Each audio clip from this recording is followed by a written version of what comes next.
Anin Buju band members. Today is Monday, September 28th. So the positive cases in our area. Aiken County has 83 positive, and at my last video they had 76. Crow Wing is up to 555. In last week it was 464. Pine County is now 343. Last week it was 307. Mille Lacs County 169, and last week they were 153. The statistics on the reservation have not changed. District 1 we had 11 positive. District 2 we had 3 positive out of quarantine. In District 3, 5 cases positive, and they are out of quarantine. Tomorrow at the clinic in District 1, the Health and Human Services building, is the testing for the antibody. That is from 9 a.m. to 5 p.m. at the clinic, and you can just show up. There will be the greeters there to help you get to the place to get your test. On Wednesday, it will be at the casino from 8 to 4 p.m. So you have a couple of spots here in District 1 if you're interested in taking the antibody testing.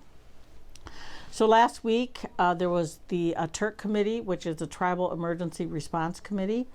And because of the data that's coming here in Minnesota and from the CDC, that Minnesota is now considered an uncontrolled spread. And there was a lot of discussion with the Turk Committee. How does that impact all of us here on the reservation with the employees, the schools, and things of that sort? So we're watching that very closely. And as always, these masks are a very good defense against the spreading of this COVID. And again, so please wear your mask, and also washing your hands in the 6 feet distancing. We don't know, they're talking about the vaccine, but we don't know exactly when that is going to be and how it's going to impact the reservations.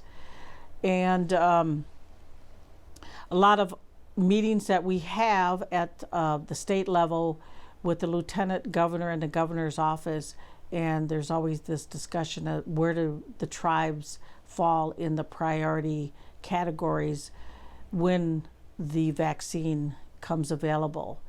And we watch that regularly. Wanted to talk about a bill that I passed into law. Is the Band Assembly Bill 19026120, and that is the leasing of trust lands. And this kind of identifies the steps, and you as a Mille Lacs Band member, what your responsibilities will be for leasing of lands, and also any of our businesses and our departments. And it's outlined in the bill, and you can review that through the legislative website.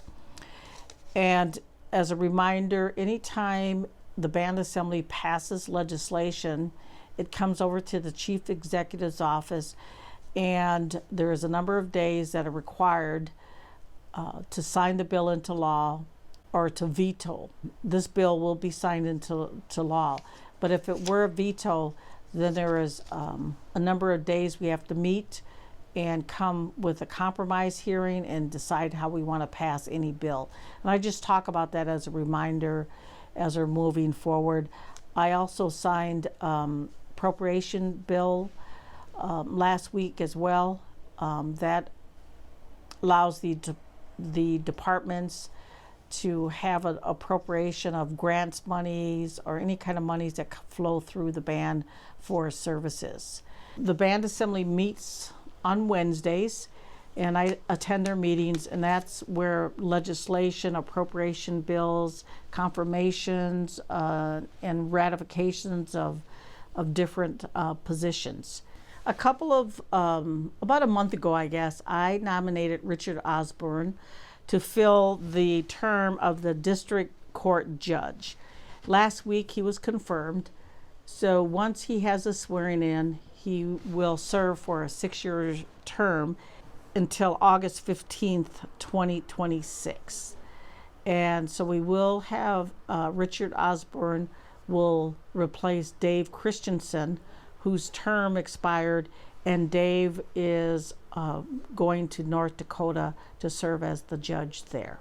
Also, I wanted to send a message to the urban band members. We talked about this a couple of times, and if you are interested in serving on the committee to help design the new apartment building that will be located across from the All Nations Church, please send me a letter of interest.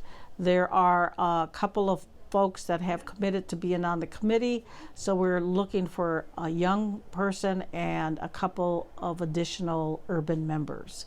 With that, I would like to say have a good day, and I will talk to you soon. Miigwech.